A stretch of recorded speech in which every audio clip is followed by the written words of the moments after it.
Hello friends, welcome to my channel. இன்றைக்கி நம்ம one pot காளான் பிரியாணி எப்படி செய்கிறதுன்னு பார்க்கலாம். ஒரே பாத்திரத்தில் ரொம்ப ஈஸியாக செஞ்சிடலாம். வாங்க எப்படி செய்கிறதுன்னு பார்க்கலாம்.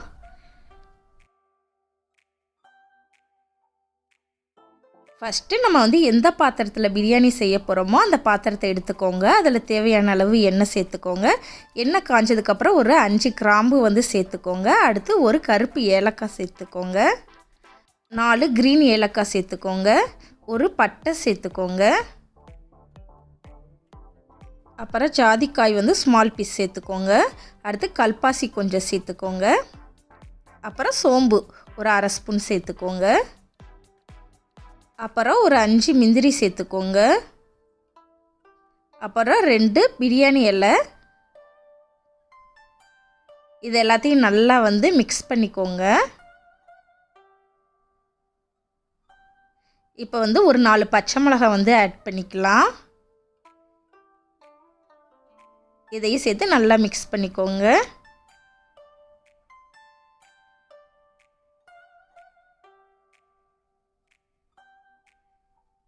இப்போ கட் பண்ணி வச்சிருக்கிற வெங்காயம் சேர்த்துக்கலாம்.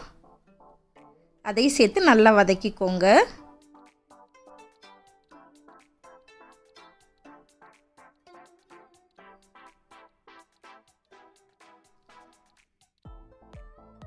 நல்லா வதங்கினதுக்கு அப்புறம் இஞ்சி பூண்டு பேஸ்ட்டு ஒரு 2 ஸ்பூன் ஆட் பண்ணிக்கோங்க.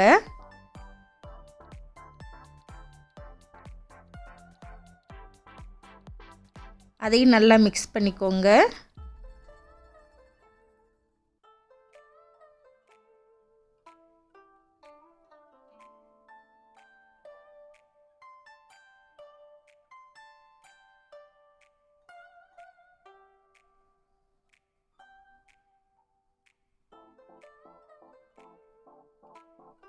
இப்போ நல்லா வதங்கினதுக்கப்புறம் 2 தக்காளி இந்த மாதிரி கட் பண்ணி அதையே சேர்த்துக்கோங்க. சேர்த்து அதையும் நல்லா வதக்கிக்கோங்க.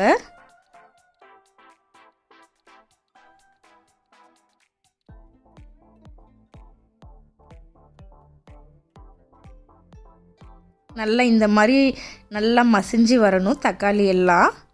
அந்த அளவுக்கு நீங்கள் நல்லா வதக்கிக்கோங்க. அப்புறம் குட்டி குட்டியாக காளானை கட் பண்ணி வச்சுருக்கேன். இப்போ அதையும் நம்ம சேர்த்துக்கலாம். இப்போ நல்லா மிக்ஸ் பண்ணிக்கோங்க. நம்ம ஏற்கனவே செஞ்சு வச்சுருக்கிற மசாலா எல்லாமே இந்த மஷ்ரூம் கூட நல்லா பின்னி இருக்கணும். ஸோ அதனால் நல்லா மிக்ஸ் பண்ணிக்கோங்க.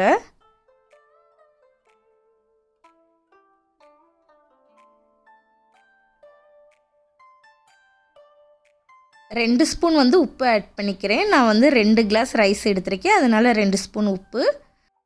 1 ஸ்பூன் மிளகுத்தூள். 1 ஸ்பூன் மல்லி பவுடர். 1 ஸ்பூன் மிளகாய்த்தூள். இது எல்லாத்தையும் நல்லா மிக்ஸ் பண்ணிக்கோங்க. இவ்வளோ தான் நம்ம பிரியாணிக்கு மசாலா ஆட் பண்ணியிருக்கோம். வேறு எதுவும் தேவையில்லை. நீங்கள் இந்த மாதிரி செஞ்சீங்கன்னா அசல் மட்டன் பிரியாணி மாதிரியே இருக்கும். ரொம்ப டேஸ்ட்டாக இருக்கும். நல்லா வதக்கி விடுங்க. நல்லா மஷ்ரூம் நல்லா இதிலே குக் ஆயிடணும். அந்த அளவுக்கு நீங்கள் நல்லா வதக்கிக்கோங்க.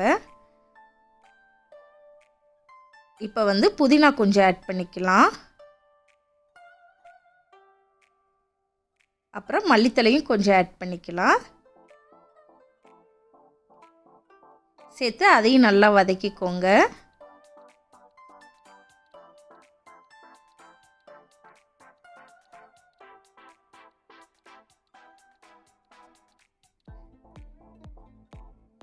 அப்புறம் 1 ஸ்பூன் தயிர் சேர்த்துக்கலாம். சேர்த்து அதையும் நல்லா மிக்ஸ் பண்ணிக்கோங்க.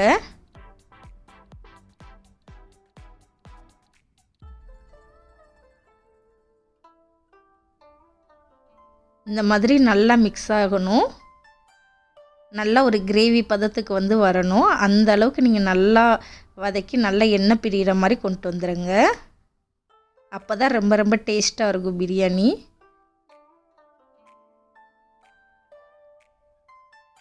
இப்போ நல்லா வதங்கிடுச்சு. நல்லா இந்த மாதிரி வதங்கணும். இப்போ வந்து நம்ம வந்து தண்ணி ஆட் பண்ணிக்கலாம். நான் வந்து 3 கப் வந்து தண்ணி ஆட் பண்ணிக்கிறேன். ஏன்னா நான் 2 கிளாஸ் வந்து அரிசி எடுத்திருக்கேன். அதனால் இப்போ 3 கப் வந்து தண்ணி ஆட் பண்ணிக்கிறேன்.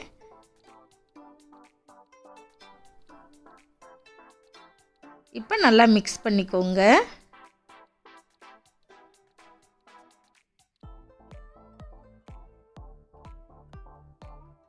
நல்லா கொதிக்கணும். கொதிச்சதுக்கு அப்புறம் வந்து நம்ம அரிசி ஆட் பண்ணிக்கலாம். இப்போ நல்லா கொதிச்சிடுச்சு. நான் வந்து 2 கப் அரிசி வந்து ஆட் பண்ணிக்கிறேன். நான் வந்து ஏற்கனவே வந்து ஒரு 30 மினிட்ஸ் அரிசியை வந்து ஊற வச்சுருந்தேன். இப்போ லைட்டாக இந்த மாதிரி மிக்ஸ் பண்ணிக்கோங்க.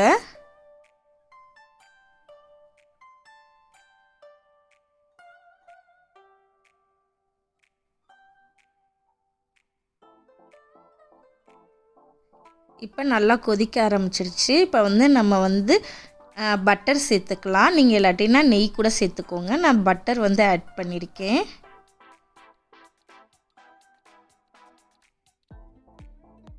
இப்போ அதையும் நல்லா மிக்ஸ் பண்ணிக்கோங்க.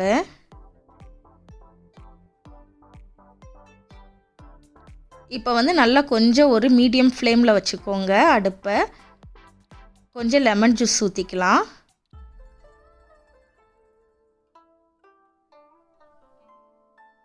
இப்போ லைட்டாக மிக்ஸ் பண்ணிக்கோங்க.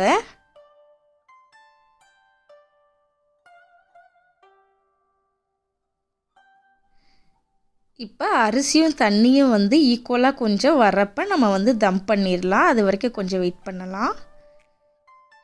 அடுப்பு வந்து நல்லா லோ ஃப்ளேமில் வைக்கக்கூடாது. இப்போ வந்து மீடியம் ஃப்ளேமில் தான் வைக்கணும். நம்ம வந்து தம் பண்ணுறப்ப தான் வந்து லோ ஃப்ளேமில் வைக்கணும். ஓகே, இப்போ அரிசி இதுவும் ஈக்குவலாக வந்துருச்சு. இப்போ நம்ம வந்து தம் பண்ணிடலாம். இப்போ வந்து ஒரு ஃபாயில் கவரை எடுத்து சுற்றிவும் இந்த மாதிரி நல்லா டைட்டாக வந்து க்ளோஸ் பண்ணிடுங்க.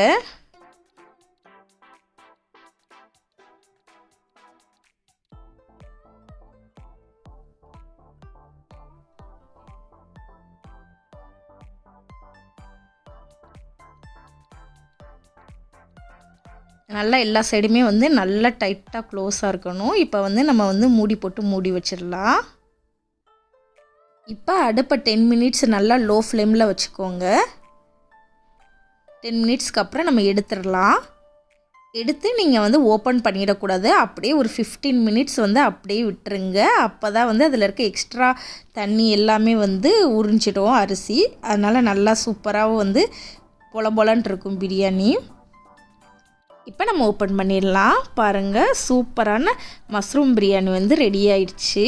ரொம்ப ஈஸியாக செஞ்சிடலாம். டேஸ்ட்டு வந்து மட்டன் பிரியாணி அளவில் இருந்துச்சு. நீங்கள் வந்து ட்ரை பண்ணிவிட்டு எப்படி இருக்குன்னு சொல்லுங்கள்.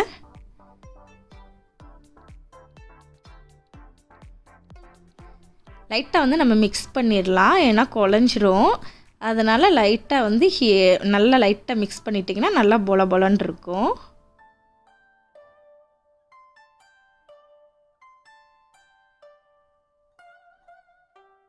அவ்வளோதான், ரெடி ஆயிடுச்சு. இப்போ வந்து ஒரு பிளேட்டுக்கு மாற்றிடலாம். பாருங்கள், ரொம்ப சூப்பரான பிரியாணி, மட்டன் பிரியாணி மாதிரி தான் இருந்துச்சு. ரொம்ப நல்லா இருந்துச்சு. நீங்கள் ட்ரை பண்ணிவிட்டு எப்படி இருக்குன்னு வந்து சொல்லுங்கள். எனக்கே டவுட் ஆகிடுச்சு, இது மட்டன் பிரியாணியா இல்லை காளான் பிரியாணியான்னு. அவ்வளவு டேஸ்ட்டு சூப்பராக இருந்துச்சு. நீங்கள் வந்து செஞ்சு பார்த்துட்டு எப்படி இருக்குன்றதை வந்து மறக்காமல் சொல்லுங்கள்.